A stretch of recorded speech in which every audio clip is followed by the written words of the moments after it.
തമിഴ്നാടിന്റെ മനോഹരമായ സ്ഥലങ്ങളിലൂടെ കടന്ന് കോയമ്പത്തൂർ റെയിൽവേ സ്റ്റേഷനിലെത്തി. അങ്ങനെ നമ്മുടെ ട്രെയിൻ കോയമ്പത്തൂർ റെയിൽവേ സ്റ്റേഷനിൽ 11:30 എത്തി. ഇനി പുറത്തേക്ക് നടക്കണം കേട്ടോ. റെയിൽവേ സ്റ്റേഷന്റെ പുറത്തിറങ്ങി ഈ കടയുടെ ഭാഗങ്ങളിൽ നിന്ന് അരവിന്ദ് ഐ ഹോസ്പിറ്റലിലേക്കുള്ള ബസ്സുകൾ കയറാവുന്നതാണ്. 2, 14, 90 എന്നിങ്ങനെ നമ്പറുള്ള ബസ്സുകളിൽ കയറാം. പല നമ്പറുള്ള ബസ്സുകൾക്കും പല ചാർജുകളാണ് ഈടാക്കുക കേട്ടോ. 20 രൂപ, 9 രൂപ. ചില ബസ്സുകളിൽ സ്ത്രീകൾക്ക് ക്യാഷ് മേടിക്കാത്ത ബസ്സുകൾ ലഭിക്കും. കോയമ്പത്തൂർ റെയിൽവേ സ്റ്റേഷനിൽ നിന്നും 20 മിനിറ്റാണ് അരവിന്ദ് ഐ ഹോസ്പിറ്റലിലേക്കുള്ള ദൂരം കേട്ടോ. ബസ് ഇറങ്ങി ഗേറ്റിൽ നിന്ന് നേരെ കാണുന്ന പുതിയ ബിൽഡിംഗിലാണ് ക്യാഷ് കൊടുത്ത് കാണിക്കാവുന്ന സെക്ഷൻ ഉള്ളത്. അവിടെ നിന്ന് ഇതുപോലെയുള്ള ഒരു ഫോം ലഭിക്കും. ആദ്യമായി പോകുന്നവർ നമ്മുടെ അഡ്രസ്സ് ക്ലിയർ ആകുന്ന ആധാർ കാർഡോ ഡ്രൈവിംഗ് ലൈസൻസോ അങ്ങനെ എന്തെങ്കിലും ഒന്ന് കയ്യിൽ കരുതണം കേട്ടോ.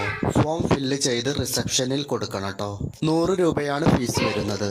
ഫ്രീ സെക്ഷനിലേക്ക് വരുന്നത് ഹോസ്പിറ്റലിന്റെ ബാക്ക് ഭാഗത്താണ് കേട്ടോ. 2 ബിൽഡിംഗിലായിട്ടാണ് ഹോസ്പിറ്റൽ